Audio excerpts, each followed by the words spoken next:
దేవుడు అదృశ్యుడు. మన దాని గురించి మాట్లాడుకుంటున్నాం.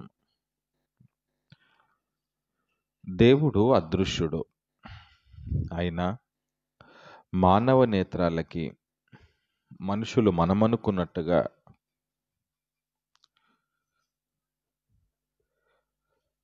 కనులతో మానవ శరీర ఆకారములో మన కనులతో ఉన్న మనము ఆ దేవుణ్ణి ఈ కనులతో చూడగలుగుతామా? అదే విధముగా మానవ శరీరముతో ఉన్న మనము ఈ శరీరము ఆయన స్వరాన్ని వినగలుగుతుందా?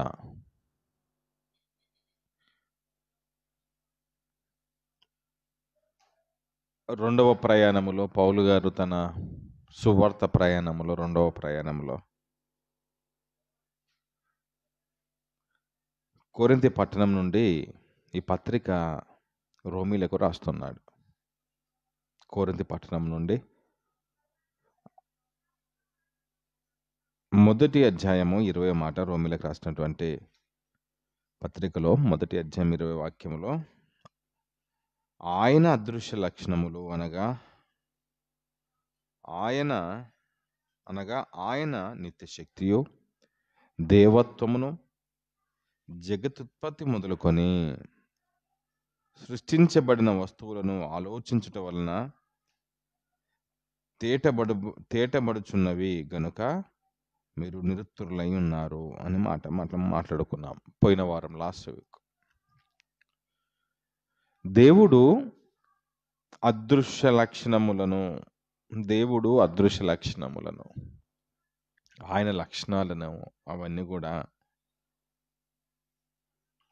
ఆయన నిత్యశక్తిని దేవత్వమును జగతుత్పత్తి మొదలుకొని సృష్టింపబడిన వస్తువులను ఆలోచించట వలన తేటపడుచున్నవి అంతే అన్నాడు. దేవుడు అంటే ఏమిటి? ఆయన శక్తి ఏమిటి? ఆయన కూర్చున్నటువంటి విషయాలు ఈ సృష్టిని, ఈ ప్రకృతిని ఆలోచించట వలన తేటపడుతుంది. అంతేగాని మానవులు అనుకున్నట్టుగా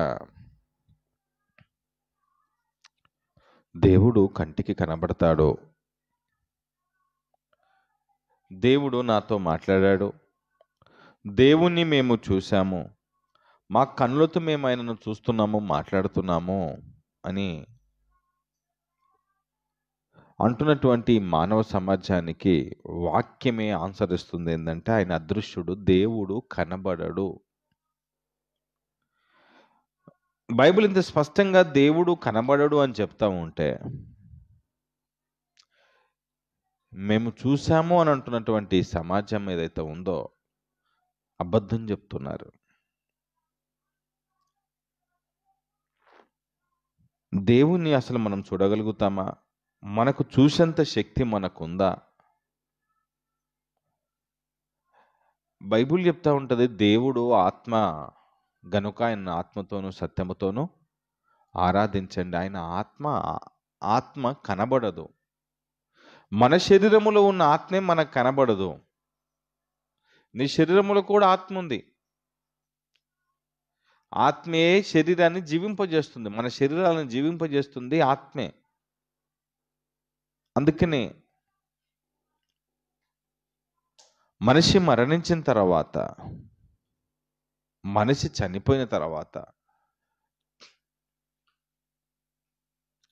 వెళ్ళిపోయాడు, చనిపోయారంట నేను పదాలు వాడుతుంటాం. చనిపోయాడు, శవము నీ ముందరనే ఉంది, అయినా నువ్వు చనిపోయాడు అంటున్నావు. అంటే పోయాడు అని అంటే లేడు అక్కడ అని అర్థం. మరి నీ ముందరనే శవం ఉంది కదా, ఒక మనిషి ఉన్నాడు కదా అని అంటే నువ్వు చెప్తున్నది ఆత్మ గురించే కానీ శరీరం గురించి కాదు. ఫోన్లో మాట్లాడుతూ ఉంటాం, పలానా వాళ్ళు చనిపోయారండి అంటే చనిపోయారా? అయ్యో, సమాధి ఎప్పుడు? ఈరోజు జరుగుతుందా, రేపు జరుగుతుందా? రేపు జరుగుతుందా, లేదా ఈరోజు జరుగుతుందండి, సాయంత్రం వరకు క్లోజ్ చేస్తారంట అండి. చనిపోయాడు, వెళ్ళిపోయాడు. ఆయన ఎక్కడికి పోయాడు? ఎవరు? మరి నీ ముందరనే ఉన్నాడు కదా, పోయాడు అంటున్నావేంటి? పొయ్యాడు అంటున్నావు అని అంటే నువ్వు చెబుతున్నది శరీరం గురించి కాదు, ఆత్మ గురించి. ఆత్మ పొయ్యింది అని అంటున్నావు నువ్వు. అది మన శరీరంలో ఉండే ఆత్మనే మనం చూడలేదు. ఆ ఆత్మ మాట్లాడిస్తే మాట్లాడుతున్నాము, నడిపిస్తే నడుస్తున్నాము. ఆ ఆత్మ మనలో ఉండటం వలనే ఇలాగ మనము కూర్చోగలగలుగుతున్నాము, మాట్లాడగలుగుతున్నాము, ఆలోచన చేయగలుగుతున్నాము. ఆత్మే లేకపోతే, ఆత్మే వెళ్ళిపోతే ఈ శరీరము బొమ్మ లాంటిది, మాట్లాడదు. మనలో ఉన్న ఆత్మ మనతో ఉంటేనే మనం చూడలేము. కానీ దేవుని చూసామంటున్నది బైబిల్. ఏమంటుందంటే దేవుడు అనేవాడు ఆత్మ. ఆత్మ కంటికి కనబడదు. నీ శరీరంలో ఉంటేనే నీకు కనబడినప్పుడు దేవుడు ఎలా కనబడతాడు? ఇది సమాజానికి అర్థం కాలేనటువంటి విషయం. ఎందుకోసం మాట్లాడుతుంది ఈ లోకం అని అంటే, అట్లా దేవుని మేము చూసాము, దేవుడు మాతో మాట్లాడాడు అని అంటే, వామ్మో వీళ్ళు చాలా పెద్దోళ్ళు, దేవుడు అంటే వీళ్ళకు చాలా ఇష్టము, దేవుడు వీళ్ళతో రోజు నేరుగా ముఖాముఖి మాట్లాడుతున్నట్టున్నాడు అని వీళ్ళని పొగడాలని, వీళ్ళు చాలా గొప్పోళ్ళండి అని మనం అనాలి అని దానికోసమే పిలిపించుకుంటున్నారే తప్ప బైబుల్ చెప్తా ఉంది దేవుని అసలు కనబడడు, దేవుని ఎవరు చూడరు అన్నాడు. పోయిన వారం మాట్లాడుకున్నాం మనం. యేసుక్రీస్తు ప్రభు అంటాడు ఏమన్నంటే, దేవుని ఎవరు చూడను లేదు, ఎప్పుడును ఎన్నడను దేవుని ఎవడు చూడను లేదు, ఆయన స్వరమును వినను. ఎంత మంచిగా చెప్తాడు ఆయన అంటే, యేసుక్రీస్తు ప్రభువే చెప్తాడు. ఆయనను చూడలేదు, ఆయన స్వరం వినలేదు అని ఆయన చెప్తే, ఒకవేళ చూసాము అని అన్నారు అనుకోండి, అప్పుడు అబద్ధం ఎవరైతున్నారు? యేసు ప్రభు అవుతాడు. ఎందుకంటే ఎవరు చూడలేరు, దేవుని ఎవరు చూడలేరు అని ఆయనే చెప్తున్నప్పుడు, చూసామని అంటే అబద్ధికులు యేసుక్రీస్తు ప్రభుని అబద్ధం చేసిన వాళ్ళు అవుతాం. కాబట్టి వాళ్ళకి వాక్యం తెలియకపోవటం వల్ల, అందుకని మనము యాకోబు ముఖాముఖిగా దేవుని చూచి తిని, యాకోబు అంటాడు దేవుని నేను ముఖాముఖిగా చూసి తిని, పోయిన వారం మాట చెప్పాను నేను, అయినను నా ప్రాణం దక్కి ఉన్నది అని అంటాడు. ప్రాణం దక్కి ఉన్నది అని అంటే, ప్రాణం దక్కింది అని అంటే అర్థం ఏంటంటే, నువ్వు దేవుని చూడను లేవు. చూస్తే నరుడు అసలు బ్రతకడని బైబిల్ చెప్తుంది. దేవుణ్ణి చూస్తే మన మానవ నేత్రాలతో, ఈ మనిషి నేత్రాలతో ఆయనను చూస్తే మనిషి అనేవాడు బ్రతకడు. నేను బ్రతికాను అని యాకోబు అంటున్నాడు అంటే, నువ్వు చూసింది దేవుని కాదు అని అర్థం. ఇంకెవరినైనా చూశాడేమో. ఎవరిని చూశాడనే దానికి మనం మాట్లాడుకున్నాం కదా పోయిన వారంలోనే. ఆయన ఒక దేవదూతను చూశాను అనే విషయం మనం చూసాం. హోషేయలో 12:3 మనం చూసాం. నేను దేవునితో అనగా దేవదూతతో పోరాడని అంటాడు. మరలా ఇక్కడ మీరు ఆలోచన చేయాలి. దేవదూతలు మానవ శరీరాకారాలను ధరించి మానవ రూపములో వచ్చినవి. దేవదూతలు మానవ శరీరాకారాలు అనగా పురుషుని యొక్క ఆకారాలలో మనుషుని యొక్క శరీరాన్ని ధరించుకొని, పురుషుని యొక్క ఆకారం సంబంధమైన శరీరాన్ని ధరించుకొని వచ్చినటువంటి దేవదూతలు అవన్నీ.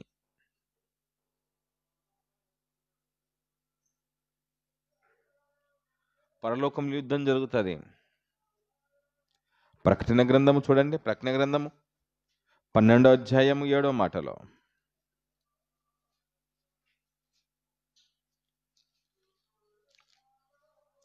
ప్రకటన గ్రంథము 12వ అధ్యాయము 7వ మాట ఎంత బాగుంటుంది చూడండి. పరలోకములో యుద్ధం జరుగుతుంది. పరలోకములో యుద్ధం జరిగిన మిఖాయేలును అతని దూతలను ఆ సాతానుతో యుద్ధము చెయ్యవలనని ఉండగా, దాని దూతలను ఆ ఘట్ట సర్పమును దాని దూతలు యుద్ధము చేసిరి గాని గెలవలేకపోయిరి గనుక పరలోకమందు వారికి స్థలము లేకపోయెను. జాగ్రత్తగా వినండి. అంతటా పరలోకమందు యుద్ధం జరిగింది. మిఖాయేలును అతని దూతలను ఆ ఘట సర్పముతో యుద్ధం చేయవలనని ఉండగా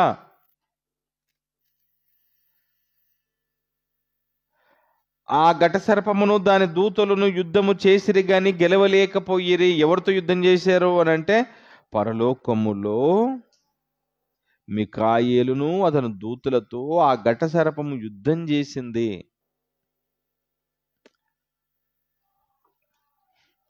పరలోకములో దేవుడు ఉంటాడు.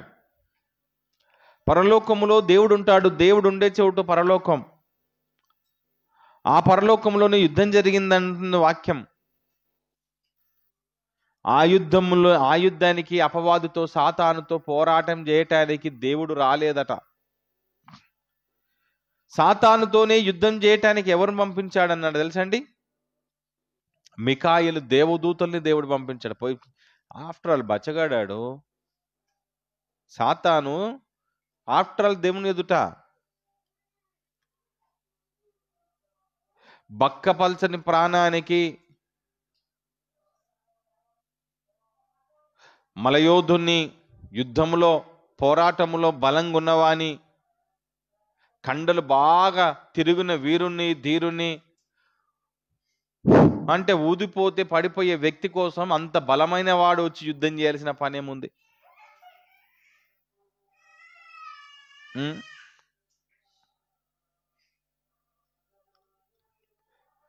అందుకనే దేవుడు దూతలతో యుద్ధం చేయించాడు. పరలోకములోనే యుద్ధం జరిగితే దేవుడు రాలేదు. ఆఫ్టర్ ఆల్ మనిషి కోసము, అంటే ఈ మనిషి కోసము దేవుడు పరలోకంలో నుండి దిగొచ్చి మరీ మనిషితో మాట్లాడిపోతున్నాడు అని అంటే విడ్డూరము, ఆశ్చర్యము. పరలోకములో నుండి ఆయన ముందుకు కదలలేదు. ఇదండి మన దగ్గర ఉన్నటువంటి, నీ దగ్గర నా దగ్గర ఉన్న బైబిల్లో ఉన్న విషయాలు ఇవన్నీ మనం చదువుకుంటున్నాం అంతే. ఆదికాండము, నిర్గమకాండము, లేవియకాండము, సంఖ్యాకాండము, ద్వితీయోపదేశకాండము, ఈ యొక్క 5 పుస్తకాలు మోషే రాశాడు. మోషే ద్వారా రాయబడినటువంటి పుస్తకాలు ఇవన్నీ. ఈ పుస్తకాలలో మోషే రాస్తున్నటువంటి సమయానికి ప్రజలు ఏమనుకుంటున్నారు, ప్రజలు ఎలా ఆలోచన చేస్తున్నారు, ఆదాం ఎలా అనుకుంటున్నాడు దేవుణ్ణి, దేవదూతల్ని ఆదాం ఎలా అనుకుంటున్నాడు, యాకోబు ఎలా అనుకుంటున్నాడు, మోషే ఎలా అనుకున్నాడు, ఎవరు ఎలా అనుకున్నారు అనేటటువంటి విషయాలను పరిశుద్ధాత్మ దేవుడు వారు అలా అనుకుంటున్నారు అనేటటువంటి విధానములో అవి వ్రాయించాడు. ఓహో, వాళ్ళ ఇంటెన్షన్ ఇదా, వారి యొక్క ఆలోచన ఇలా ఉందా, దేవదూతల పట్ల వాళ్ళు దేవుడు అని అనుకుంటున్నారు, వారి వైఖరి ఎలా ఉంది, మర్యాద అలా చేసుకుంటున్నారు. ఓహో, ఇది దేవుని మాటనంట. యేసుక్రీస్తు ప్రభుల వారు ఈ లోకానికి వచ్చి కన్యమరిగ ద్వారా ఈ లోకానికి తాను వస్తే దేవదూతలు పంపాడు. ఆయన దేవుడు రాలేదు. మీరు మరియతో మాట్లాడరండి, నా కుమారుడు పుట్టబోతున్నాడు. ఆ యేసుక్రీస్తు ప్రభువే అంటాడు, నన్ను పంపిన తండ్రిని మీరు ఎవరు చూడలేదు, ఆయన స్వరాన్ని కూడా ఎవరు వినలేదు, ఆ దేవుణ్ణి చూడను లేదు, వినలు లేదు. కారణం ఏమిటంటే ఆయన చెప్తాడు, యేసుప్రభువే, దేవుడు ఆత్మ, ఆత్మ కంటికి కనబడదు. మనం జాగ్రత్త విందాం. మరి ఎవరిని చూశారు వీళ్ళు ఎవరిని చూస్తున్నారు?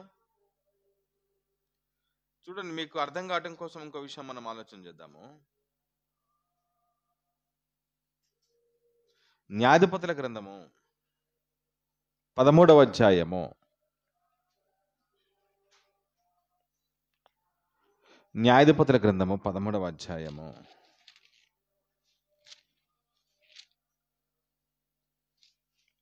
2 నుంచి 6 వచనాల వరకు మీరు చూడండి, సహకరించండి నాకు. ఆ కాలమున దాను వంశస్థుడును జోర్య పట్టణస్థుడును మనోహ అనేటటువంటి ఒకడున్నాడు, అతని భార్య ఉంది, ఆమె గొడ్రాలు, కానుపు లేక ఉండింది. యెహోవా దూత, జాగ్రత్తగా వినండి, యెహోవా దూత, దేవుని దూత ఆ స్త్రీకి ప్రత్యక్షమై, ఇదిగో నువ్వు గొడ్రాలవి,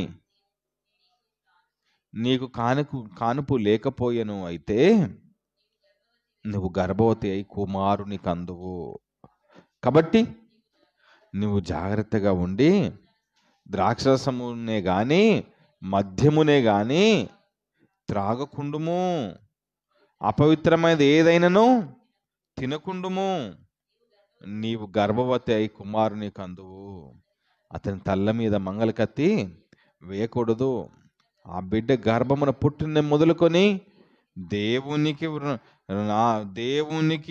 వ్రతము అనగా మాట ఇచ్చేశాము మేమంతా,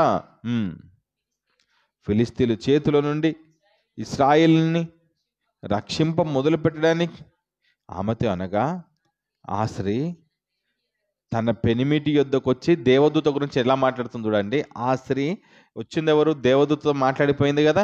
మాట్లాడిపోతే దేవదూత గురించి ఆమె ఎట్లా మాట్లాడుతుంది చూడండి.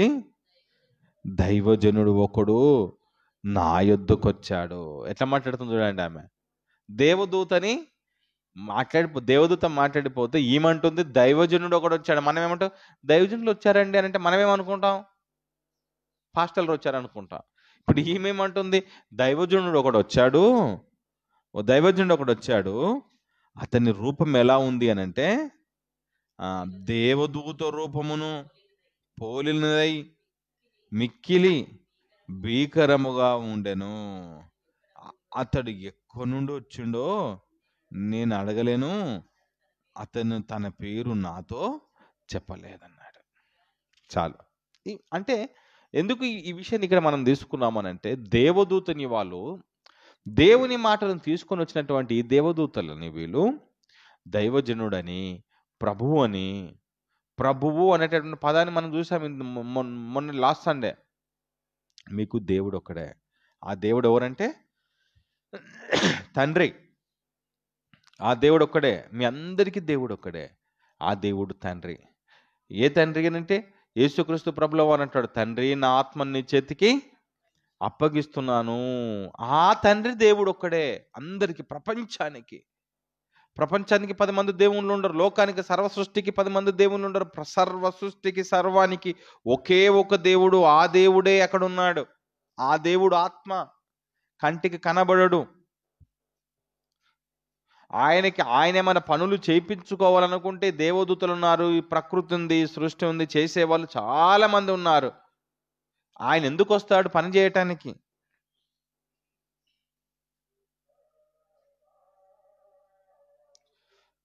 దేవదూతల్ని అబ్రహాము ప్రభు అంటున్నాడు, యాకోబు అంటున్నాడు, సంసోను తల్లి అంటుంది. ఇలా దేవదూతలు దేవుని మాటను తీసుకుని వచ్చిన వారు వీళ్ళంతా. చూడండి, ఇంకో మాట మీరు చూడండి. నిర్గమకాండము 3వ అధ్యాయము. నిర్గమకాండం 3వ అధ్యాయము.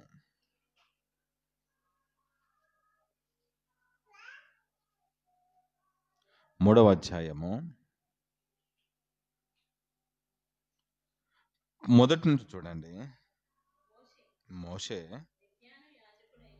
మోషే మిద్యాను యాజకుడైన హిత్రో అను తన మామ మందను మేపుచున్నాడు. హిత్రో ఆ మందను అరణ్యము అవతలకు త్రోలుకొని దేవుని పర్వతమైన హోరేబుకొచ్చాడు. ఒక్క పొద నడిమిని అగ్నిజ్వాలల మధ్యన యెహోవా దూత, జాగ్రత్తగా వినండి, యెహోవా దూత అతనికి ప్రత్యక్షమయ్యింది. అతడు చూసినప్పుడు అగ్ని వలన ఆ పొద మండుచున్నది, కానీ పొద కాలిపోలేదు. అప్పుడు మోషే అంటున్నాడు, ఎలా కాలిపోలేదో అక్కడికి పోయి చూద్దామని అనుకుంటున్నాడు. ఇదేదో వింత, ఇది చూద్దాము అని వెళ్ళాడు, చూస్తున్నాడు. దానిని చూచుటకు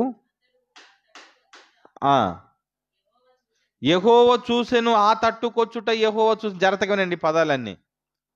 ఆ తట్టుకొచ్చేటప్పుడు యెహోవా చూశాడు, చూసెను. దేవుడు చూస్తాడు, దేవుడికి అన్ని కనబడతాయి. యెహోవా చూసెను, దేవుడు జాగ్రత్తగానండి ఆ పొద నడమ నుండి మోషే మోషే అతని పిలిచెను. అందుకతడు చిత్తం ప్రభువా అనెను. అందుకాయన దగ్గరకు రావద్దు, నీ పాదముల నుండి నీ చెప్పులు విడువుము, నీవు నిలిచి ఉన్న స్థలము పరిశుద్ధ ప్రదేశమని అనెను. జాగ్రత్తగా ఉన్నాను. ఇప్పుడు ఇక్కడ మనకి 2 కాంట్రవర్సీస్ కనబడుతున్నాయి, 2 కనబడుతున్నాయి. ఒకటి ఏందో దేవదూత మాట్లాడుతున్నట్టు మనకు స్టార్టింగ్లో కనబడతాడు. మళ్ళా కిందికి వచ్చే వరకల్లా మళ్ళా దేవుడే మాట్లాడాను. పొద మధ్యలో నుండి యెహోవా మాట్లాడాను, దేవుడే మాట్లాడాను మోషతో. నీ చెప్పులు విప్పమన్నాడు, తన చెప్పులను విప్పమన్నాడు. యెహోవా మాట్లాడాను. తన పుస్తకంలో ఈయన రాస్తున్నాడు. ఇప్పుడు ఈ పుస్తకం రాస్తున్నాడు అనమాట. నిర్గమకాండం పుస్తకం రాశాడు తానే. దేవుడు నాతో మాట్లాడాను అని రాస్తున్నాడు. తను అనుకున్నది. సరే, ఒకవేళ మనకి దేవుడే అనుకుందాం అనుకో, పైన ఏమని ఉంటుందంటే దేవదూత మాట్లాడాను అని ఉంటుంది. స్టార్టింగ్లో మనకి దేవదూత అని కనబడుతుంది, క్రిందికి వచ్చే వరకల్లా దేవుడు అనిపిస్తున్నది. అర్థం ఏంటంటే దేవదూత దేవుడు పంపిస్తే వచ్చినవాడు గనక దేవుని పక్షాన మాట్లాడుతున్నాడు. దేవుడు పంపిస్తే వచ్చినవాడు గనక దేవదూత దేవుని పక్షాన మాట్లాడుతున్నాడు. మీరు చూడండి, ఒకవేళ దేవుడు దిగొస్తే ఏం జరుగుతుందో, ఎలా ఉంటుందన్న దానికి మనం కొంచెం ఆలోచన చేయగలిగితే ఏం జరుగుతుందో చూడండి. మీరు కీర్తనలు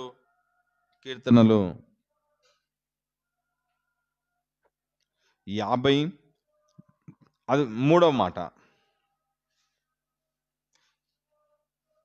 50వ కీర్తన 3వ వచనం. మన దేవుడు వేం చేయుచున్నాడు, ఆయన మౌనంగా ఉండడు. ఆయన ముందలు ఏముంటుందో తెలుసా? అగ్ని మండుచున్నది, ఆయన చుట్టూ ప్రచండ వాయువులు విసురుచున్నవి. దేవుని చుట్టూ అగ్ని ఉంది, దేవుని చుట్టూ ప్రచండ వాయువులు ఉన్నాయి, సంచరిస్తున్నాయి ఆయన చుట్టూ.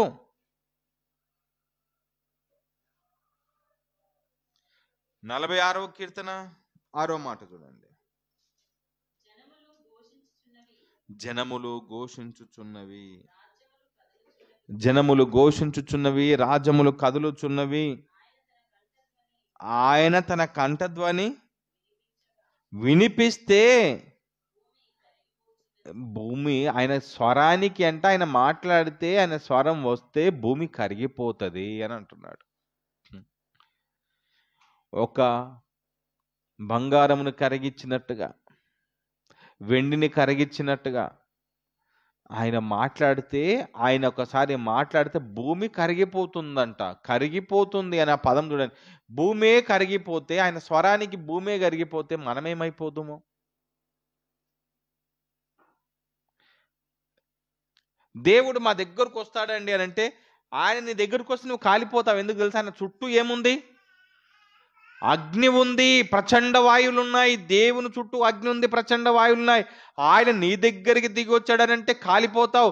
నీతో మాట్లాడాడు అనంటే, మాట్లాడితేనే భూమి కరిగిపోయింది, మాట్లాడితేనే భూమి కరిగిపోతుంది. అందుకనే మాట్లాడాడు ఆయన. ఎవరితో మాట్లాడిస్తాడంటే తన మాటల్ని దేవదూతల ద్వారా మాట్లాడిస్తారు. మీరు వెళ్ళి మాట్లాడిరండి, మీరు చెప్పిరండి. మోషకు చెప్పు, ఆదాముకి చెప్పు, యాకోబుకు చెప్పు, అబ్రహాముకు చెప్పు. ఇదిగో అలానే మీరు వెళ్ళేసి మరియతో మాట్లాడండి. ఒక కుమారుని నేను ఇవ్వబోతున్నాను, దేవదూతలారా మీరందరూ నా యొక్క పని మీరు ఇలా చెయ్యండి. వచ్చిన వారిని వీరేమనుకుంటున్నారంటే దేవుడు అని వీళ్ళు అనుకుంటున్నారు. సరే, వాళ్ళు అనుకున్నారు. అనుకుంటే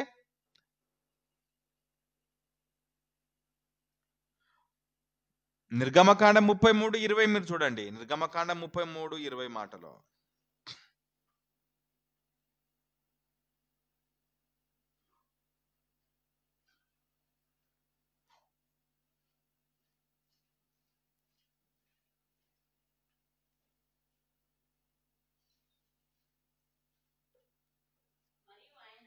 మరియు ఆయన నీవు నా ముఖమును చూడజాలవు, ఏ నరుడు నన్ను చూస్తే, జాగ్రత్తగా ఏమనండి ఈ మాట, ఎగ్జెన్షన్స్ ఏమైనా ఉందా అని అంటే పలానా వ్యక్తి చూస్తే బ్రతుకుతాడు, పలానా వ్యక్తి చూడకపోతే బ్రతుకుతాడు అనేది ఏమైనా ఉందా? దేవుని ఎవరు చూస్తే బ్రతకడు అట? ఏ నరుడైనా సరేను ఆయనను చూస్తే బ్రతకరు. ఇక్కడ ఏమైందనంటే,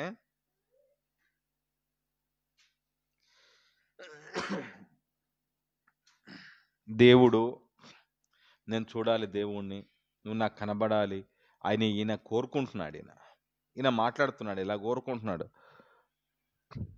ఈ సినాయి పర్వతం మీద నాకు కనబడాలి, నాకు మొత్తం మాట్లాడాలి అని అంటుంటే, ఏ నరుడు నన్ను చూస్తే బ్రతకడు.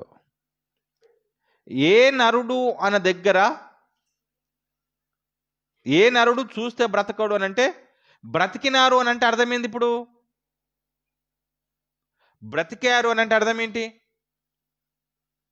చూశారన్నా చూడలేదన్నా?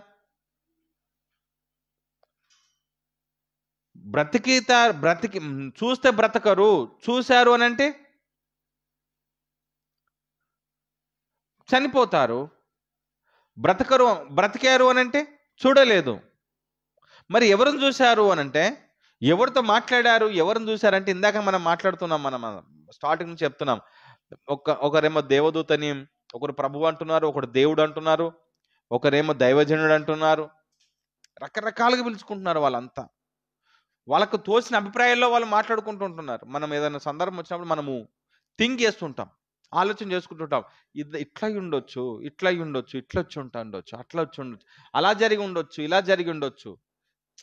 ఆ జరిగి ఉన్న విషయాన్ని వీళ్ళు ఇలా అనుకుంటున్నారు, వీళ్ళు ఇలా మాట్లాడుకుంటున్నారు అని తన పుస్తకంలో దేవుడు వీళ్ళు ఇలా అనుకున్నారు అనే విషయాన్ని రాయించాడు. ఇప్పుడు పరిశుద్ధాత్మను ద్వారా మోషతో ఈ పుస్తకాలను రాయిస్తున్నాడు. ఒక్కొక్క మనిషి థింకింగ్ ఇలా ఉంది, అలా ఉంది. అందుకనే మనం పోయినవారు ఒక మాట అనుకున్నాం, ఏం తెలుసా?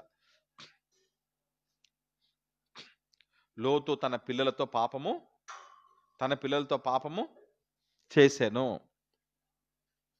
ఎందుకు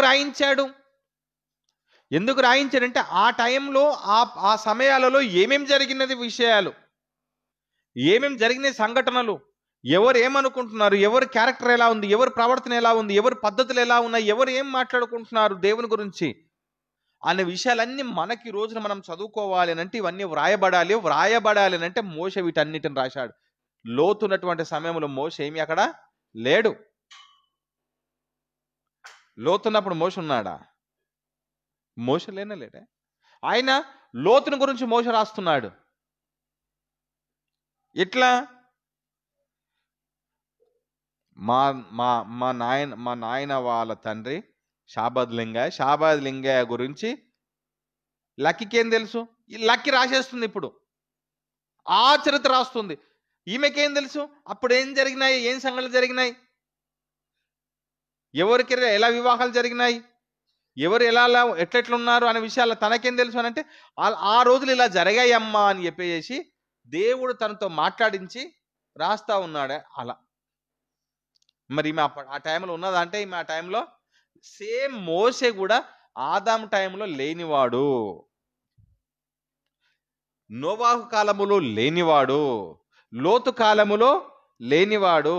లేని కాలములో ఆ రోజు జరిగిన సంఘటనలన్నీ కూడా ఆదికాండం, నిర్గమకాండం, లేవియకాండం, సంఖ్యాకాండం, ద్వితీయోపదేశకాండం, ఈ యొక్క 5 పుస్తకాలలో జరిగిన విషయాలన్నీ ఆ రోజు ఇలా జరిగాయి, ఇలా అనుకున్నారని చెప్పేసి మోషే ద్వారా రాయిస్తున్నాడు, అన్ని రాస్తున్నాడు. ఇప్పుడు అందుకనే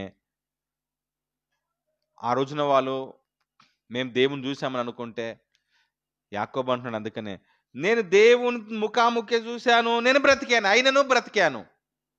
ఇక్కడికి మోషే అంటున్నాడు దేవుని చూస్తే నరుడు బ్రతకడు అని అంటున్నాడు. నేను బ్రతికానని యాకోబు అంటున్నాడు. మళ్ళీ అందుకని ఓషేకి వెళ్ళి మనం అక్కడ చూసాం. అసలు కనబడింది ఈ యాకోబుకు దేవుడా ఎవరని చూస్తే క్లియర్ స్పష్టంగా కనబడుతుంది. ఏంటంటే యాకోబు దేవదూతను చూశాను అని ఉంటుంది. ఇక దేవదూతను చూశాను. ఇప్పుడు సినాయి పర్వతం మీద మోషేతో మాట్లాడుతుంది ఎవరు? దేవుడు. పాత నిబంధనలో స్పష్టం కాలేనటువంటి విషయాలన్నీ కూడా క్రొత్త నిబంధనలో స్పష్టమవుతాయి. ఇప్పుడు చూడండి, అపొస్తలుల కార్యములు 7వ అధ్యాయము 38వ మాట. ఇప్పుడు మోషేతో కూడా ఎవరు చూశారు, ఎవరు మాట్లాడుతున్నారు చెప్తాడు.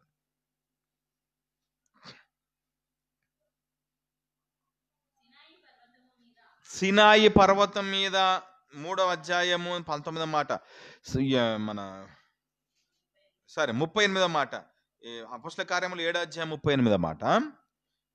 సినాయి పర్వతం మీద స్టీఫెన్ నీకు దొరుకుతలేదా? తీయాలి కదా. సినాయి పర్వతం మీద తనతో మాట్లాడిన, జాగ్రత్తగా వినండి పదం. సినాయి పర్వతం మీద తనతో మాట్లాడిన. సినాయి పర్వతం మీద మాట్లాడుతుంది ఎవరు? దేవుడు. పాత నిబంధనలో దేవుడు అన్నది, ఇప్పుడు కొత్త నిబంధనలో మనకు స్పష్టం చేయబడుతుంది. ఏమంటున్నాడు? మోషేతో సినాయి పర్వతం మీద మాట్లాడింది ఎవరు? ఎవరితో మాట్లాడుతున్నాడు అంటే దేవదూతతో, తమ పితరులతోనూ అరణ్యమందున్న సంఘమందంతటిలో. చాలు. దేవుడు కాదు, పాత నిబంధనలో మాట్లాడితే ఏ మనుషుడు బ్రతకలేడు. ఇప్పుడు యేసుప్రభు చెప్పిన ఎంత బాగుంది చూడండి. యేసుక్రీస్తు ప్రభు చెప్పింది ఏమని? ఏ నరుడు కూడా ఆయన దేవుని స్వరం వినలేదు, దేవుని రూపాన్ని. ఇప్పుడు యేసుప్రభు చెప్పిన దానికి కరెక్ట్ టాలీ అయిపోతుంది. చూసారా? మోషే అనుకున్నాడు దేవుని చూసామనుకుంటున్నారు, యాకోబు దేవుని చూసామనుకుంటున్నాడు, ఆదాము దేవుని చూసామనుకుంటున్నారు. అప్పుడు ఏం మాట్లాడుతున్నారంటే దేవుని చూస్తే ఏ నరుడు బ్రతకలేడు. బ్రతికారు అని అంటే దేవుని చూడలేదు. దేవుని చూడలేదంటే ఎవరిని చూసి ఉంటారు అని అంటే ఇప్పుడు కొత్త నిబంధనకు వచ్చాక స్పష్టమవుతుంది. ఏంటంటే వీళ్ళందరినీ చూసింది, మాట్లాడింది ఎవరితోటంటే దేవదూతలతోటే. తప్పేంటి? ఇక్కడ మనం అనుకుందాం, మనం దేవుని మాటలు దేవదూతలు తీసుకొని వస్తున్నారు. దేవుని మాటలు దేవుడు దూతలకు చెప్తున్నాడు. ఆ దూతలు దేవుని మాటలు తీసుకొని వస్తున్నారు. ఆదాముతో మాట్లాడుతున్నారు, మోషతో మాట్లాడుతున్నారు, యాకోబుతో మాట్లాడుతున్నారు, అబ్రహాముతో మాట్లాడుతున్నారు, నోవహు కాలంలో మాట్లాడుతున్నారు. ఇలా అందరితో దేవదూతలు మాట్లాడుతూ ఉన్నారు. అయితే తప్పేంటి? వారిని దేవుడు అనుకున్నారు. వాళ్ళు అనుకున్నారు. తప్పేంటి? వాళ్ళు అనుకున్నారు అనేటటువంటి విషయాన్ని ఈ రోజున మనకు బైబిల్లో రాయబడింది. అందుకని యేసు ప్రభు అంటున్నాడు దేవుని చూడలేరు, చూస్తున్నారు, ఎవరు బ్రతకలేరు. మరి చూసింది ఎవరు అని అంటే చూసింది దేవదూతల్ని. అయితే వాళ్ళు అనుకున్నారు. సరే, వాళ్ళు అనుకుని ఉండొచ్చు. నువ్వెందుకు అనుకుంటావు? మనం ఎందుకు అనుకుంటాం? మనకి ఈ రోజున బైబుల్ ఉంది. మన దగ్గర, నీ దగ్గర ఏ బైబుల్ ఉందో మన దగ్గర, అందరి దగ్గర అదే బైబుల్ ఉంది. ఆ బైబుల్ని ఓపెన్ చేసి మనం చదివినప్పుడు ఇప్పుడు బైబుల్ ఏమంటుందంటే, యేసుక్రీస్తు ప్రభు ఏమనంటే దేవుడు ఆత్మ గనక ఆయన ఆరాధించేవారు ఆత్మతోనూ సత్యముతోనూ ఆరాధన చేయాలి. ఆయన కంటి అసలు ఆయన కనబడాలి, ఆయన మాట్లాడాలి. నువ్వెందుకు అనుకుంటున్నావు? నీ దగ్గర 66 గ్రంథాలు కలిగిన పుస్తకం నీ దగ్గర ఉంది. ఇంతకు మించినటువంటి ఆనందం ఇంకేం కావాలో, ఆయన ఏం కావాలో అనే విషయాలు మనతో చెప్పి ఈ బైబిల్లో రాయించాడు. అన్నీ మనకు రాయించాడు. ఇంకా ఏ కొదువ లేకుండా రాయించాడు, ఏ లోటు లేకుండా రాయించాడు ఆయన. దీన్ని మనం చదివి ఆనందపడి, తృప్తిపడి, సంతోషపడుతుండాలి. మనం ఈ బైబిల్ని అనుసరిస్తూ మనం ముందుకు సాగుతుండాలి. ఇంకా ఈ బైబిల్ని పక్కన పెట్టేసి దేవుడు నాతో నాతో దిగిరమ్ము, నా దగ్గరికి దిగిరమ్ము, నాతో మాట్లాడనే విషయాలు ఏవైతే ఉన్నాయో, ఆయన దిగి వస్తే ఆయన ముందర అగ్ని ఉంది, ఆయన ముందర ప్రచండ వాయువులు తిరుగుతున్నాయి. ఆయన ఒక్క స్వరము శబ్దం చేస్తే భూమే కరిగిపోతుంది. భూమి కరిగిపోతే నరుడు నువ్వు కరిగిపోకుండా ఉంటావా? ఇంకా నువ్వు కరిగిపోకుండా నువ్వు ఉన్నావన్నా, నువ్వు చావకుండా నువ్వు ఉన్నావన్నా అసలు మాట్లాడింది దేవుడు కాదు, నువ్వు చూసింది దేవుణ్ణే కాదు, నువ్వు చూసింది దేవదూతల స్వరాన్ని నువ్వు విన్నావు. అయితే దీని ద్వారా అభ్యంతరాలు ఏంటి? అభ్యంతరాలు ఏం పడాల్సిన పని ఏం లేదు. అందుకని చూడండి, బైబిల్ ఎలా వచ్చిందో చెప్తున్నాడు. ఇప్పుడు ఈ బైబిల్ ఎలా వచ్చిందో చెప్తున్నాడు. గలతీయులకు రాసినటువంటి పత్రిక 3వ అధ్యాయం 19వ మాట చూడండి. 3వ అధ్యాయం 19వ మాట.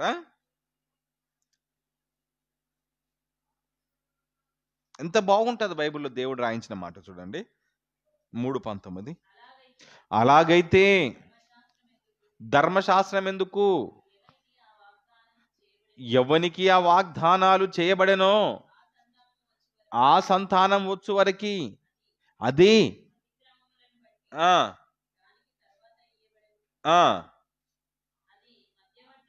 మధ్యవర్తి చేత దేవదూతల ద్వారానే పాత నిబంధన ఇవ్వబడింది, నియమింపబడింది. ధర్మశాస్త్రం ఏదైతే ఉందో చూసారా, ఈ ధర్మశాస్త్రం ఇది ఏదైతే ఎట్లా వచ్చింది అనుకుంటున్నారు మీరు? దేవుడు నేరుగా చెప్తా రాలేదు. అది దేవుడు దేవదూతలు చెప్తే ఆ దేవదూతలు చెప్తే ధర్మశాస్త్రం వచ్చింది అన్నాడు. మనం చూస్తున్నాం కదా, పాత నిబంధన కూడా మనకి ఏదైతే విషయాలు ఉన్నాయో, ప్రవక్తలు కానీ, యాజకులు కానీ, న్యాయాధిపతులు కానీ, వీళ్ళతో దేవుడు దేవదూతల ద్వారా మాట్లాడిస్తే, ఇదిగో అలా ధర్మశాస్త్రమే కానీ ఇలా వీళ్ళ పాత నిబంధనటువంటి విషయాలన్నీ కూడా వాళ్ళకు తెలియపరచబడ్డాయి. చూడండి, ఇంకా హెబ్రీ 1:2-1 చూడండి. హెబ్రీ ఈ పదం ఇంకా మనకు అర్థమై తేటపరుస్తుంది. చూడండి వాక్యం ఎట్లొచ్చింది అని చెప్తాడు. నేరుగా దేవుడు చెప్తే వచ్చిందా, ఎట్లొచ్చింది అనేది. హెబ్రీ 2:1, హెబ్రీలకు రాసిన పత్రిక 2వ అధ్యాయము 1వ మాట. హెబ్రీలకు రాసిన పత్రిక 2వ అధ్యాయం 1వ వచనం. కావున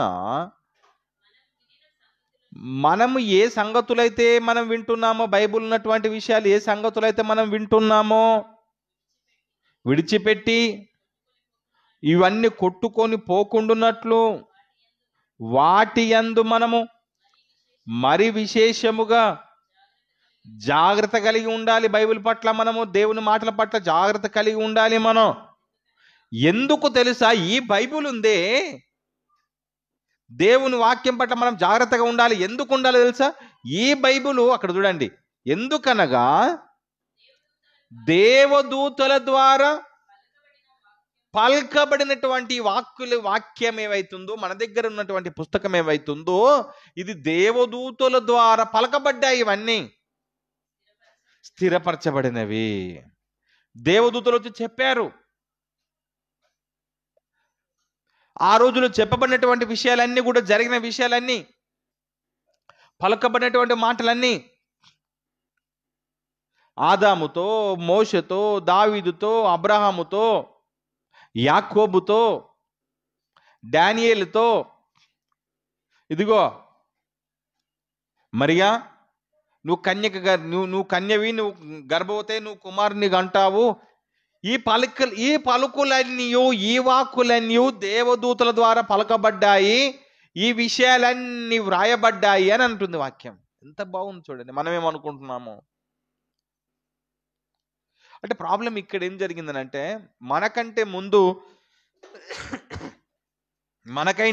ఎవరైతే బోధకులు అనుకుంటున్నామో వారికి బైబిల్ పైన సబ్జెక్ట్ లేకపోవటం వలన, క్లారిటీ లేకపోవటం వలన, బైబిల్ మీద పూర్తి అవగాహన లేకపోవటం వలన ఈ విషయాలు, రాయి కొట్టటోడు, గుట్టలు కొట్టోడు, చెట్టులు కొట్టేవాడు, మేసరి చేతి కింద పనిపోయినోడు, 1వ తరగతి చదివినోడు, అసలు చదువు రానోడు, వీళ్ళందరూ దేవుడు మమ్మల్ని సేవకులిచాడు అని చెప్పి వచ్చి బైబిల్ ఉన్నది ఏ దోస్తా చెప్తే నువ్వేమో నువ్వు చదువుకోకపోతే వాడు చదువుకోకపోయా. ఇప్పుడు ఎవడు చెప్పాలి బైబిల్ గురించి? ఇక మేము మొన్నటి రోజున కుల్కచర్లు వెళ్ళాను. నేను దాసన్న మేమందరం ఒక మీటింగ్ విషయంలో వెళ్ళాము. దేవుడు నాతో సప్రూపంగా మాట్లాడుతుంటే నాకు ఆశ్చర్యం వేస్తుంది. తను చెప్తాడు. నేను అనుకున్నాను ఈయన ఇలా మాట్లాడుతున్నప్పుడు ఒకటే అడిగాను, బ్రదర్ మీరు ఏం చదువుకున్నారు అని అన్నాను. ఏం చదువుకున్నా అంటే ఆయన ఏమన్నాడు తెలుసా అండి? 2వ తరగతి చదివాను బ్రదర్ అన్నాడు. 2 చదివావా అంటే అవును బ్రదర్ అన్నాడు. తర్వాత నువ్వు అవసరం దాసన్ అడుగు, నువ్వు బైబిల్ ఎలా చదువుతుంటావు, మరి తీసి మాట్లాడుతుంటావా అని అడిగాను నేను. ఇప్పుడు 2వ తరగతి నువ్వు చదివావంటే మరి వస్తున్నావా, డిగ్రీ చదివిన విశ్వాసం ఉంటుంది చర్చిలో, డిగ్రీ చదివిన విశ్వాసులు ఉంటారు చర్చిలో. నువ్వేమో పాస్టర్ ఏమో 2వ తరగతి చదివినావు. ఇప్పుడు నువ్వు విషయాలు నువ్వు డిగ్రీ చదివినని చెప్పాలి. ఇప్పుడు నువ్వు బైబిల్ తీసి ఎలా చదువుతావనంటే ఆయన ఏమంటున్నాడు తెలుసా, నేను అలా బైబిల్ని తీసి నేను దాన్ని మెల్లగా చదువుతాను, ఒక్కొక్క అక్షరం చదువుతాను.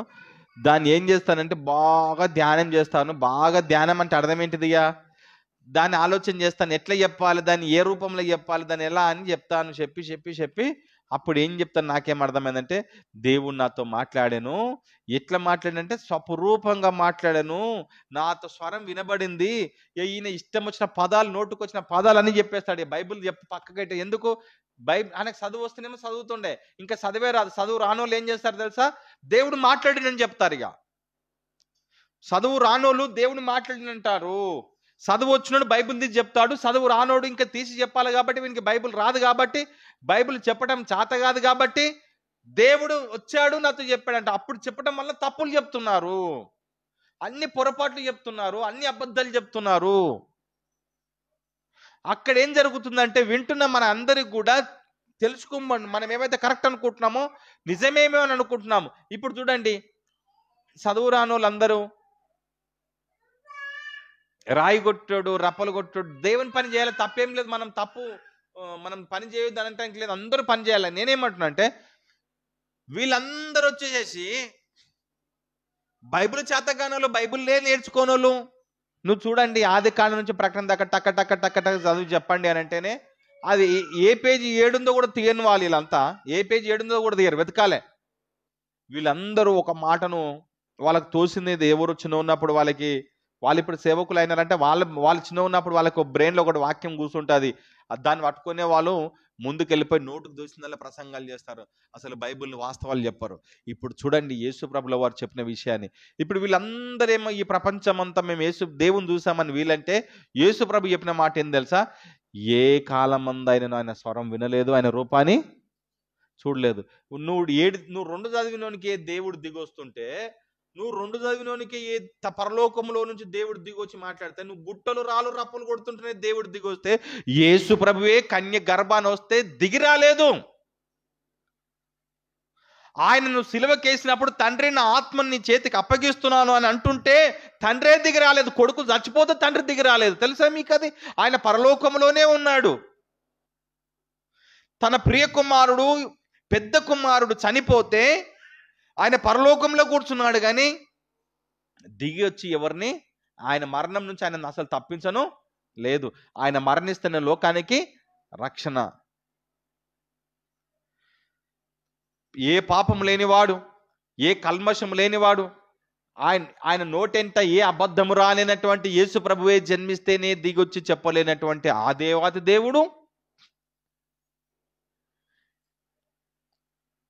ఈ చదువురాజుని సన్యాసులోకి వచ్చి దేవుడు నాతో మాట్లాడాడు అని చెప్తే నువ్వు నేను ఎట్లింటాం? అప్పుడు అబద్ధం యేసుప్రభుని చేసిన వాళ్ళం అవుతాం. ఎందుకు తెలుసా? యేసుప్రభు ఏమంటున్నాడు, అసలు నా తండ్రిని ఎవరు చూడలేదన్నాడు. మేము చూసామని ఈడంటే మనం ఎట్లా నమ్ముతాము? మనకేమంటున్నామంటే మనకు తెలియనంత వరకు, మనకు తెలియని కాలం అంత వరకు మనం నమ్మాం. తెలియని వరకు, మనకు తెలిసిన తర్వాత కూడా మనం దానే బిలీవ్ చేసామనుకో, దేవుని తండ్రిని దేవుణ్ణి అదేవిధంగా యేసుక్రీస్తు ప్రభుని మనం బాధ పెట్టిన వారం అవుతాం. ఎందుకు రాడు తెలుసు? ఆయన వస్తే ఏమవుతుంది? జాగ్రత్తగా వినండి. సూర్యుడు తాను దేవుడు ఏ పరిధిలో పెట్టాడు దాని ఆ పరిధి పెట్టాడు. ఆ సూర్యుడు దిగి మన ఇంటికి వచ్చాడు అనుకో, ఏం జరుగుతుంది? ఆకాశంలో ఉండే సూర్యుడే దిగి మన ఇంటికి వస్తే ఏం జరుగుతుంది? నువ్వు సూర్యుని దిగి రమ్మని పిలుస్తావా? ఇప్పుడు పిలిచావా? పోనీ పిలువు చూస్తా. ఒకవేళ వస్తే ఏం జరుగుతుంది? నీకు తెలుసు ఏం జరుగుతుంది అని. ఎండాకాలంలోనే పిలుచుకుంటా, నువ్వు పిలుస్తున్నావు దేవుడు దిగురా అంటే ఆయన ఏమంటాడు తెలుసా? ఆయన ముందర అగ్ని ఉన్నది, జాగ్రత్త. ఏం చేస్తావు నీ అగ్నితో? పరాశకాల ఆటాలా ఇవి దేవునితో? ఆయన కంటికి కనబడతలేడని చెప్పేసి తమాషలు.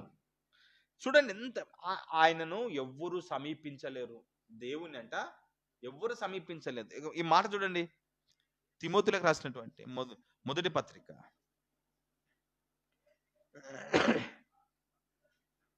6వ అధ్యాయము 15-16 చూడండి. 6:15-16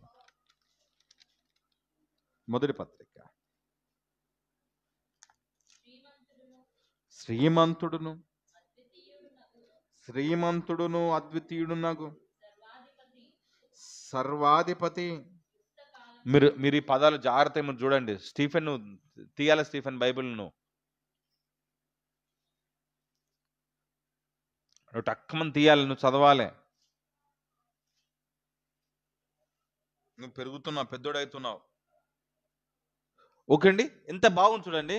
శ్రీమంతుడును అద్వితీయుడు నాకు సర్వాధిపతి యుక్తకాలమందు ఆ ప్రత్యక్షతను కనపరచును. ఆ సర్వాధిపతి రాజులకు రాజు, ప్రభులకు ప్రభునై ఉన్నాడు. సమీపింపరాని తేజస్సులో ఆయన మాత్రమే నివసించుచు అమరత్వము గలవాడై ఉన్నాడు. మనుషులలో ఎవ్వడును ఆయనను చూడను లేదు, ఎవ్వడును చూడనేరడు, చూడను లేదు దేవుణ్ణి. మనుషులలో ఎవ్వడును ఆయనను చూడలేదు, ఎవడును ఇంకా చూస్తామని అనుకుంటే చూడనేరడు. దేవుని ఎవడు మనుషులలో జరతగండి పదం, మనుషులలో ఎవడు దేవుని చూడలేదట. ఇప్పుడు ఒకవేళ మనం అనుకుందాము చూశాడు అని అనుకుందాం.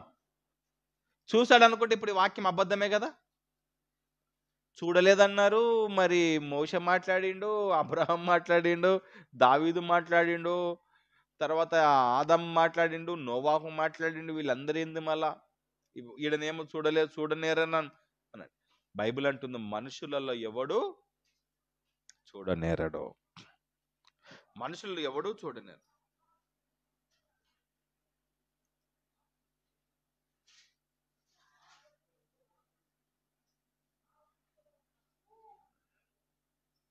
ఎందుకు చూడనేరుడు అని అంటే 16 చెప్తున్నాడు. సమీపింపరాని తేజస్సులో ఉన్నాడు ఆయన, ఆయన మాత్రమే నివసించును, ఆయన మాత్రమే నివసించును. ఎవ్వరు సమీపింపలేనంత తేజస్సులో ఉన్నాడంట దేవుడు. ఎవ్వరు సమీపింపలేనంత తేజస్సులో ఉన్నాడు దేవుడు. ఇంకా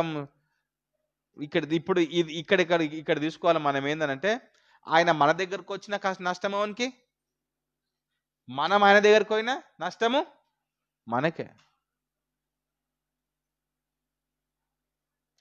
సినిమాలో డైలాగ్ ఉంటుంది, ట్రైన్కు ఒకటి అడ్డం వచ్చినా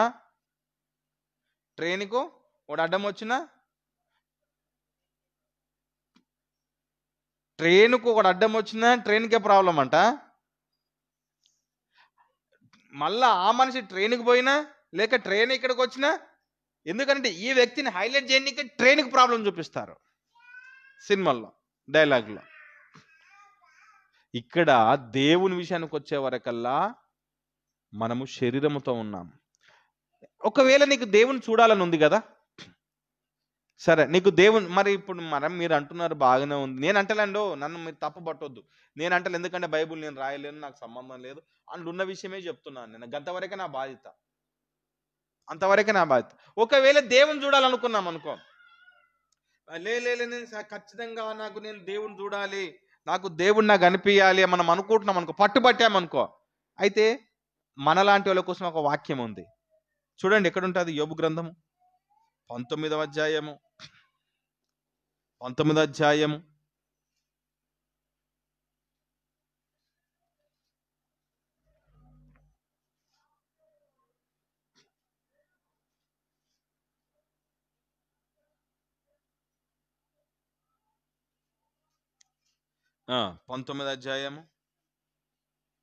25-26 చూడండి. 25-26. ఒకవేళ పట్టుబట్టి మీరు కూర్చుంటే దేవుడు నాకు కనబడాలి అని అంటారు కదా.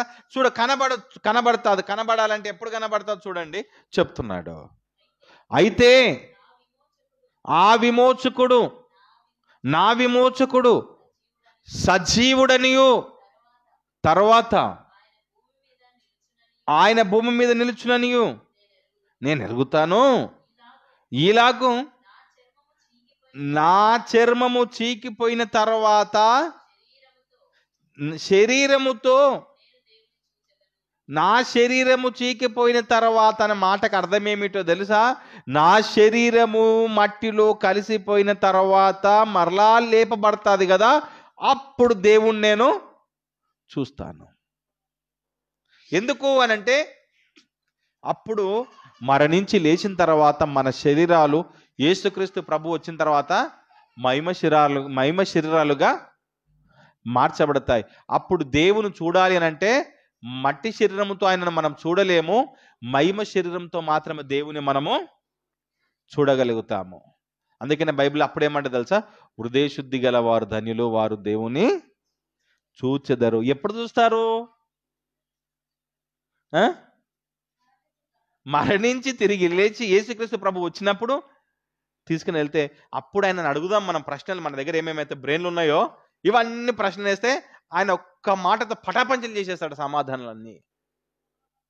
అప్పటి వరకు మనం ఏమంటున్నామంటే, బైబిల్ ఏం చెప్పిందనంటే దేవుని ఎవరు చూడలే, మనము పెద్దగా మనము అడగకూడదు కూడా.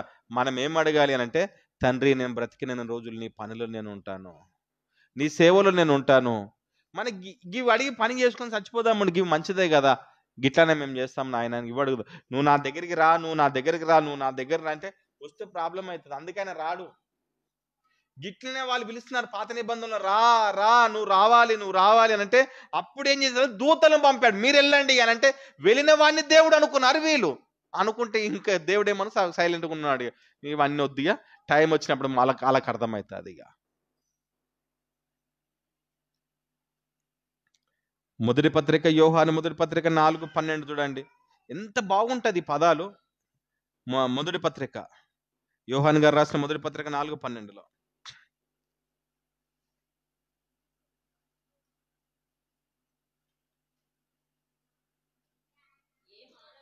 జాగ్రత్తగా వినండి మాట. ఈ పదాన్ని మీరు అండర్లైన్ చేసుకుని, చాలా మంచి మాటలు ఇవన్నీ. మీకు బలాన్ని చేకూర్చిస్తాయి. మీరు ఇతరులతో మీరు ఏదైనా సందర్భం వచ్చినప్పుడు మాట్లాడుకోవటానికి వాక్యాలు మనకు బలాన్ని ఇస్తాయి. మొదటి పత్రిక, యోహాను మొదటి పత్రిక 4:12లో ఓకే, ఈ పదం జాగ్రత్తగా వినండి. ఏ మానవుడును, జాగ్రత్తగా వినండి, ఏ మానవుడు దేవుని ఎప్పుడును చూచి ఉండలేదు. అబ్బా, ఎప్పుడు అంటే ఎప్పుడు అనే మాటకు అర్థం ఏంటిది? ఎస్, సృష్టి కలిగిన నాటి నుంచి ఇప్పటిదాకా ఎవ్వడు, ఏ మానవుడు చూడలేడు. మరి ఆదాము చూసిందంటే ఆదాము కూడా చూడలే. మరి ఆదాము ఎవరితో మాట్లాడిండు అని అంటే దేవదూతలు దేవుడు ఈయన అనుకుంటే మనకేం చేసేడుతుంది? అందుకని యేసు ప్రభు ఏమంటున్నాడు, దేవుని ఎవరు చూడలేరు. మరి ఎవరయ్యా వచ్చినారు అని మనం ఆలోచన చేస్తే గలతీ పత్రిక చూసుకున్నాం, హెబ్రీ పత్రికలు మనం చూసుకున్నాం.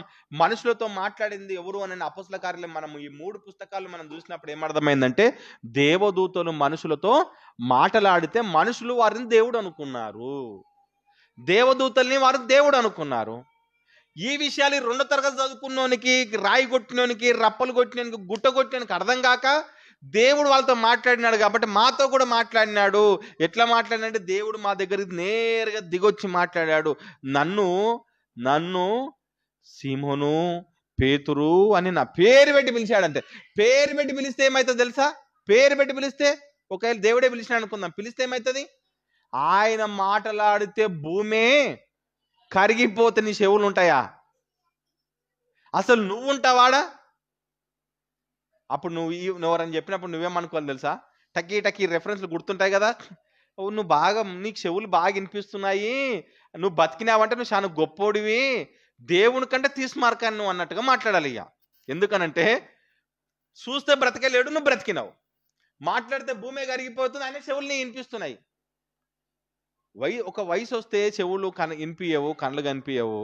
కానీ నువ్వు ఇంతగా దేవునితో మాట్లాడి నువ్వు నిలబడగలుగుతున్నావు అంటే ఎంత తీసుమార్కానివి అవుతావును. కాబట్టి బైబుల్ ఎప్పుడైనా మీరు మైండ్లో పెట్టుకోండి, ఎప్పుడు అబద్ధం చెప్పదు. ఎవరు అబద్ధం చెప్తారంటే, మనకు బైబుల్ రాలేదనుకోండి, బైబుల్ మనకు రానప్పుడు అవతల వ్యక్తులు రాని వ్యక్తి కూడా ఏం చెప్తాడు అని అంటే, ఇష్టం వచ్చింది చెప్పినప్పుడు మనం దాన్ని బిలీవ్ చేసేస్తాం, నమ్మేస్తాం. అందుకని మనం చేయాల్సింది ఏం తెలుసండి, ఫస్ట్ వాక్యాన్ని బాగా నేర్చుకోవాలి, తెలుసుకోవాలి. ఇప్పుడు ఈ టాపిక్స్ మనకు అర్థమైనాయి, ఈ వచనాలు మనకు అర్థమైనాయి. ఈ వచనాలు మనకు అన్ని తెలిసిన తర్వాత ఏ వ్యక్తి అయినా సరే మీ దగ్గరకు నేరుగా వచ్చేసేసి, దేవుడు నాకు నా దగ్గరకు వచ్చి ప్రతిరోజు మాట్లాడుతున్నాడు అన్నాడు అనుకో, ఇక నువ్వు కింది మీద చూడాలా చెప్పిన పాటిగా. ఈడెవరు 2వ తరగతో 3వ తరగతి అసలు చదువు రానివాడిగా, వీడికి ఇట్టనే వేస్తున్నాడు, నాకు గాలం వేస్తున్నాడు, నాకు పైసల కోసం అని నువ్వు గెజ్ చేయాలి. ఇక చేసేసి అప్పుడు నువ్వేం చేయాలి తెలుసా, ఈ రెఫరెన్స్ అన్ని ముందల పెట్టి, నాయన మరి నీ మాట నేను నమ్ముతున్నా, యేసుప్రభు మాట నమ్ముతున్నా, నాకు అర్థమవుతలేదు. నువ్వు గొప్పోడివా, యేసుప్రభు గొప్పోడా, నువ్వు గొప్పోడా, బైబిల్ గొప్పోడా? బైబిల్ ఏమంటుందంటే దేవుని చూడలేదు అని, ఏ కాలమందు చూడలేరు అని అంటుంది. మరి నువ్వు చూసాను అంటున్నావు, ఈ కాలంలో నువ్వు చూసాను అంటున్నావు. నువ్వు చూస్తే నువ్వు చచ్చిపోకడే కాదు, నువ్వు మాట్లాడితే భూమి కరిగిపోతే మేము కూడా చచ్చిపోతుంటిమి. నీతో దేవుడు దిగొచ్చి అగ్ని ముందలుంటుంది, భూమి కాలిపోతే మేం కాలిపోదుము. నాయన నువ్వు మమ్మల్ని బతికించినందుకు కృతజ్ఞతలు, నువ్వు దేవుని విలువకు నువ్వు దిగొస్తే నువ్వు చచ్చిపోయిన గాక మమ్మల్ని తప్పుతావు, నీ చెవులు వినబడినే గాక మా చెవులు పోతాయి. కాబట్టి దేవుని విలువకు అనేటానికి నువ్వు చెప్పడానికి ఇన్ని వాక్యాలు మన దగ్గర ఆధారాలు ఉన్నాయి. మనకు కావాల్సింది దేవుడు దిగొస్తే నువ్వు నేను ఏం అడుగుతాం చెప్పండి? దేవుడు వచ్చినానికి ఏంటి చెప్పండి? వస్తే ప్రయోజనం ఏంటి చెప్పండి? ఏం లేదు మనకి. మనము ఈ భూమి మీద దేవుడు మనకు జననము మరణం అనేది 2 ఉన్నాయి. ఈ జనన మరణాల మధ్యలో ఉన్నటువంటి ఈ జీవితం కొద్దిపాటిదే. ఈ కొద్దిపాటి జీవితంలో ఆయన ఒక మాట మనకు ఆప్షన్ మనకి ఇచ్చాడు. ఏం తెలుసా? మన జీవితాన్ని మనకు చేతికి అప్పగించాడు. ఇదిగో మీరు నరులారా మరల తిరిగి మీరు రావాలి, వెళ్ళిపోవాలి. మనం వెళ్ళిపోవాలి కాబట్టి వెళ్ళిపోయే జీవితానికి దేవునికి అనుకూలంగా మనము నిలబడి మనము గెలిచి, మనం నిలబడి అపవాదిని మనం ఓడించి, మనము దేవుని గెలిపించి మరలా మనం వెళ్ళిపోవాలి. వెళ్ళిపోయిన తర్వాత, మరణించిన తర్వాత, లేపబడిన తర్వాత ఆ రోజున మనము దేవుణ్ణి చూస్తాము. అప్పుడు చూద్దాం. ఇంకా ఏమైనా విపరీతమైన ప్రశ్నలు మనలో ఉంటే ఆ రోజున ఆయన అడుగుదాం, ఆయన ఏం క్లారిటీ ఇస్తాడో. నాయన మరి బైబిల్లో ఇట్లా ఉంది, మరి నువ్వనంటే అవును అవన్నీ వాస్తవాలే, వాళ్ళు ఇలా అనుకున్నారు, వాళ్ళు అలా అనుకున్నారు, ఆయనే సమాధానం చెప్తాడు. ఆయన మనకి ప్రశ్న అడగాల్సిన పని లేదు, ఇవన్నీ చేయాల్సిన పని ఏం లేదు. మనము వాక్యాన్ని నమ్మితే సరిపోతుంది. అవును, వాక్యాన్ని నువ్వు నమ్ము. ఆదాముతో మాట్లాడాడు, నమ్ము. మోషతో మాట్లాడాడు, నమ్ము. కానీ వాక్యాన్ని నమ్ము. ఆ వాక్యం ఏమంటుందంటే, ఆదాము కానీ మోష కానీ వాళ్ళందరూ దేవదూతలు అనుకున్నారు, కానీ అది కానే కాదు. ఆ వాక్యం ఏం చెప్తుందంటే, వాళ్ళతో మాట్లాడింది దేవదూతలు, దేవుడు కానే కాదు. వాళ్ళు దేవుడు అనుకున్నారు, కానీ బైబిల్ ఏమంటుంది? దేవుడు కానే కాదు, దేవదూతలు మాట్లాడాయి. ఓకే అండి, మనమందరము ఈ జ్ఞానమును, గొప్ప జ్ఞానమును మనం ఈరోజు సంపాదించుకుందాం. మరొకసారి మీకు చెప్పడానికి దేవుడు నేను సిద్ధపడటానికి మళ్ళీ అవకాశం ఇచ్చాడు. తర్వాత మీరు నేర్చుకోవడానికి దేవుడు అవకాశం ఇచ్చాడు. ఇవన్నీ మీరు బలంగా మీ బ్రెయిన్లో, మీ ఆలోచనలో, మీ చేతుల్లో, మీ వాక్యాల ద్వారా మీరు భద్రం చేసుకొని హృదయంలో దాచుకోండి. ఈ విషయాలను మీరు ప్రపంచానికి మీరే టాపిక్ చెప్పేటట్టుగా, మీరే ఇతరులకు బోధ చేసేటట్టుగా మీరు ఆ స్థాయిలో నిలబడాలని నేను కోరుకుంటున్నాను. కళ్ళు మూసుకుందాం, ప్రార్థన చేసుకొని మనము